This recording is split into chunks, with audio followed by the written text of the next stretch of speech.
So let's go to the second part of the sharing session is the comparison between the actual and expected return. Okay, second asset class that you have shared is mutual funds. What is the expected and what is the actual? Mutual fund is always what's the state there, that's it. So okay, the first year expected was 7% and I got 7%. Second year it went down, 7% was expected, actual was 5.5 I think.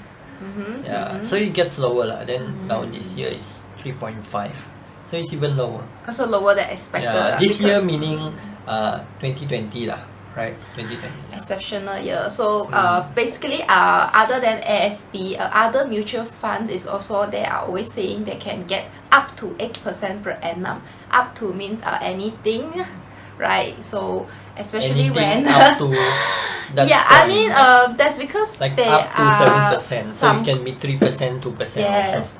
Yeah. So that's mutual fund.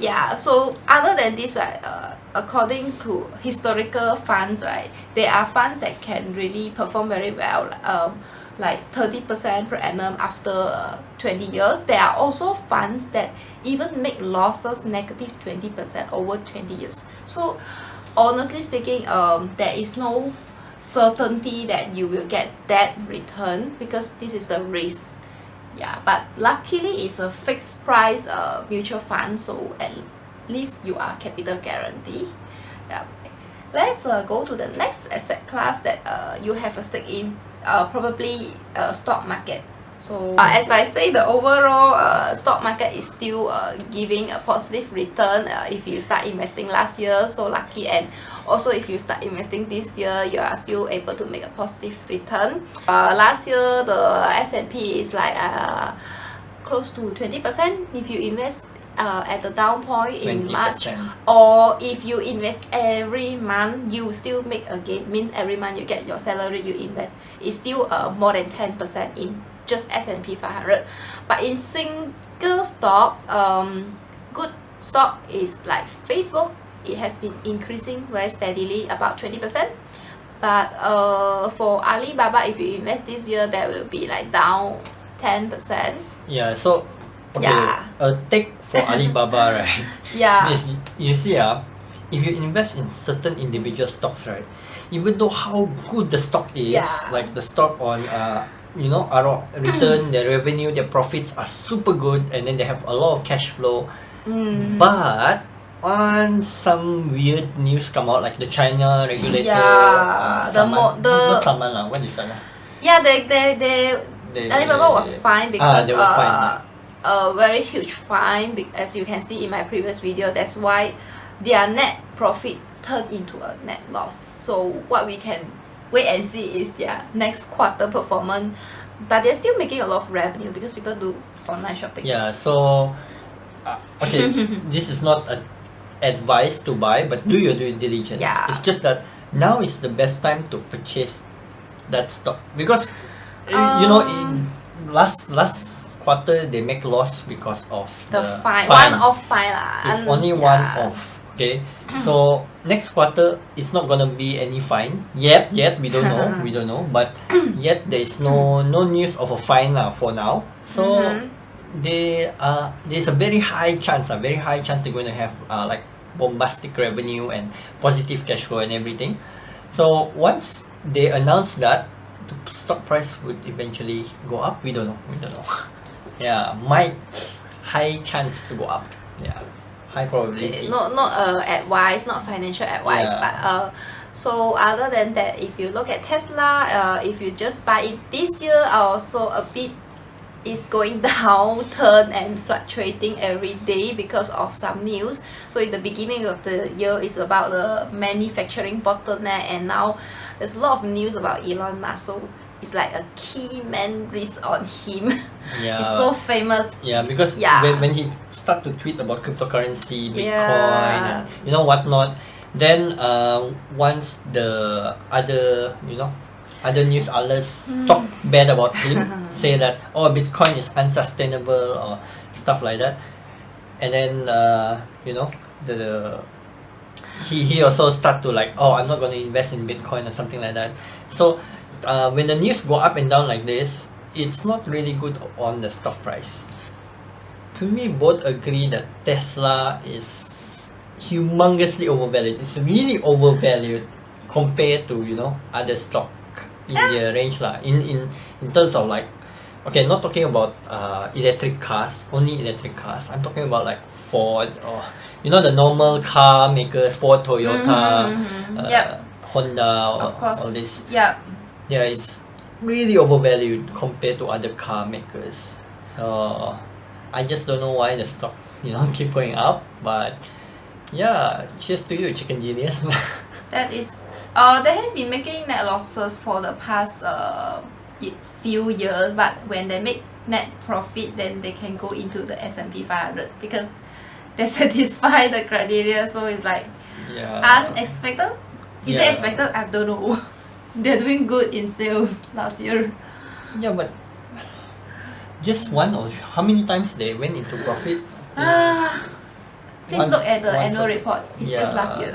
Yeah, so it's so fast. Like from a normal startup company, then suddenly boom, S&P 500. Then the price go up like crazy. Then become the top 10. Yeah. Let's see. Yeah, okay. So basically, in terms of stock, average return is still around 10% if you have a diversified portfolio. If you don't know what to invest, you can just invest in 500 stock, which is the S&P 500, or you can spread across a few stocks, so you have an average maybe 7 to 10%, I would say. Yeah. Anyway, that's all for our sharing session. Yeah.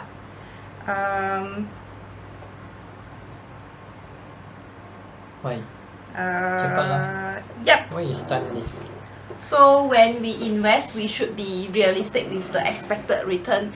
And any other words that we want to share?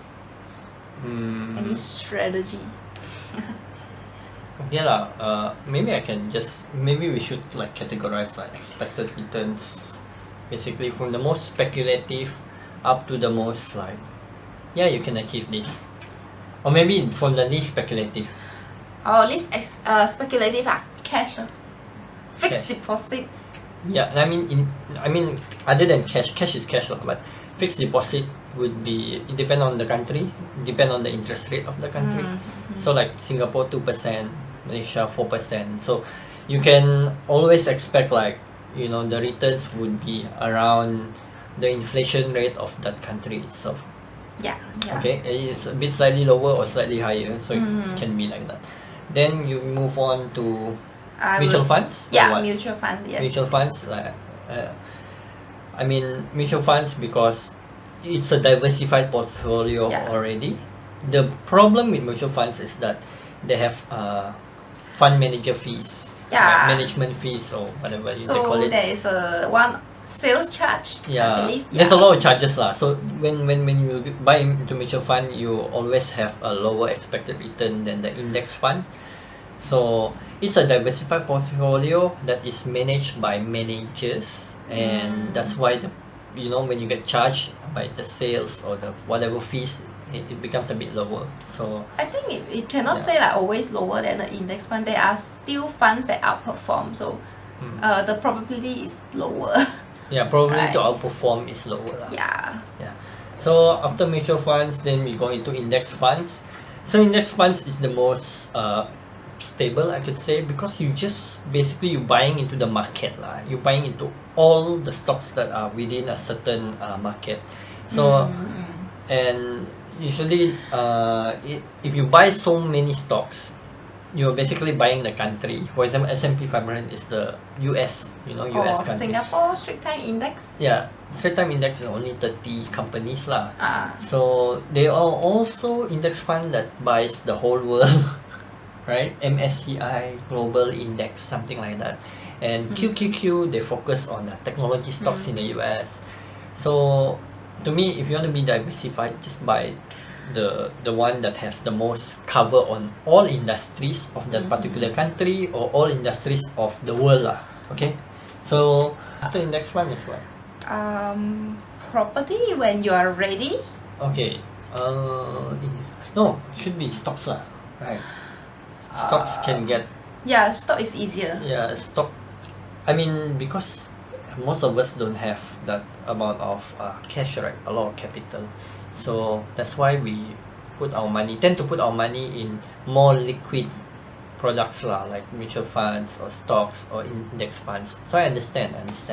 So then, yeah, what is that? Stocks, right? So stock, you can, if you study a lot and do your due diligence a lot, it's possible to achieve a portfolio of stocks where you earn about 15 to 20% per annum. That's very good already, right? Yeah, I mean, there are certain stocks that skyrocket lah, go to the moon or whatever it is, but it's very rare for stocks to go up that high lah. So usually you can expect a 15 to 20% of your portfolio over the long term. So I'm talking about like at least 10 or 20 years. Okay, at least 10 years lah. There's a famous bet lah made by Warren Buffett that he said that okay, most managers cannot beat the S&P 500, and he is right. In 2017, when 86% of fund managers cannot beat the S&P 500 return. So for you guys who just don't have enough time to see the stocks, see the quarterly returns, see the numbers, see the news, oh god, so you just go into the index fund, just purchase the index fund every single month, dollar cost average, and you'll be fine with 10% return, man. Yeah, sure. Yeah. In fact, the S&P 500, right, the last 10 years is 16.1% return per annum. Yeah, it's even better. Last 10 years. So for example, if you look further, last 20 years is also doing good. Last 30 years going good, but there are certain years that are negative. For example, in 2008, 1998, for 3 years is negative. So global financial crisis is unpredictable. Basically, when you are investing, right, it's better to have your own personal goal, like your own target or reason why are you investing, right? Yeah. I think why are we investing? To get better return. Expected and actual, right, is more like the saying, you aim for the moon, but then you might.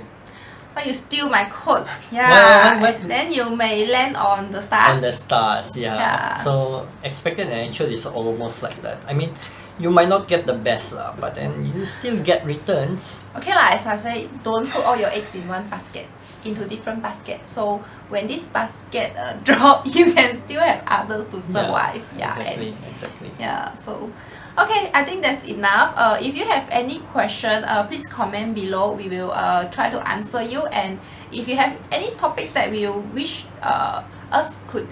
if you want us to discuss in the next video, also please comment below. Appreciate that. Yeah, if you are interested to start investing, I have done 2 reviews on the platform, which is the TD Ameritrade and Tiger Brokers. Tiger Brokers now have a promotion, so you can refer to the link. Yeah. So that's all from us. Okay, please subscribe to XNU and click the notification bell icon so that you get notified when we post our new video. Yep, see you again in the next one.